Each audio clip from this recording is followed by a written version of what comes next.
possible. If your car has air conditioning, I imagine it's easier to do so. If your car doesn't have air conditioning, what is the thing to do? Do you leave all windows open? Does it make it quick? Does it go faster? Do you just crank up that fan on high, on a hot air sort of flow, or is it a cold air kind of flow? What is the best way of getting rid of that mist in your windows as you're trying desperately to get to work because you've got a meeting that you're running late for? Give me a call on 021 446 0567.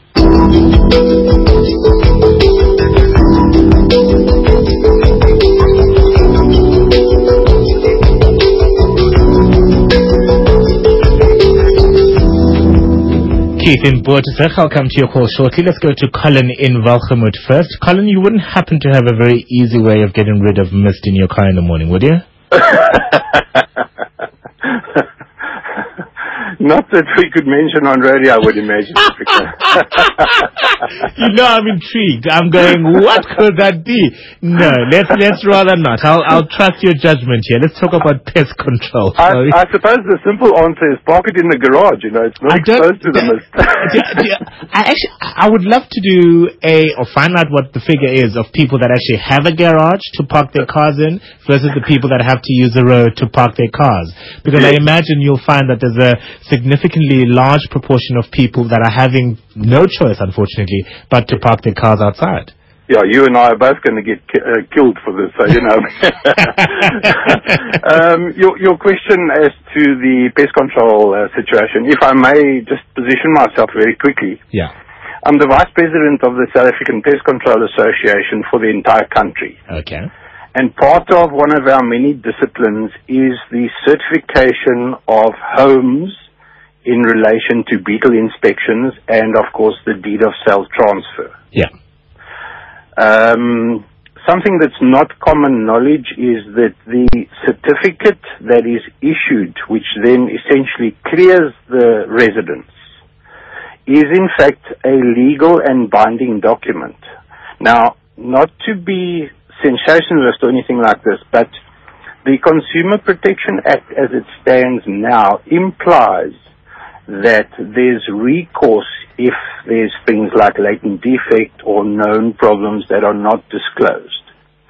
And the approach from the Pest Control Association in this regard is our members are mandated to offer full disclosure of anything related to structural compromise within the sphere of pest control and wood borer and wood destroying organisms. And then just to qualify that a little further down, as the deed of sale transfers through the various processes,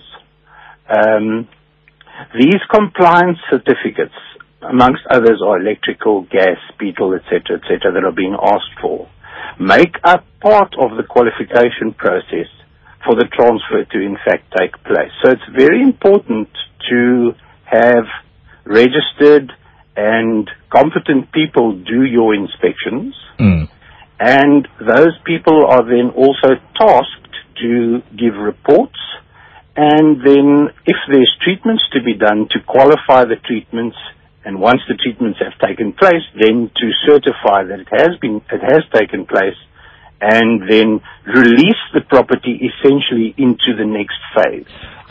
Colin, out of interest, this is the responsibility of the seller, right? So yes. As a person who's wanting to sell the house, I will incur the cost of attaining all of these certificates. Absolutely correct, yes.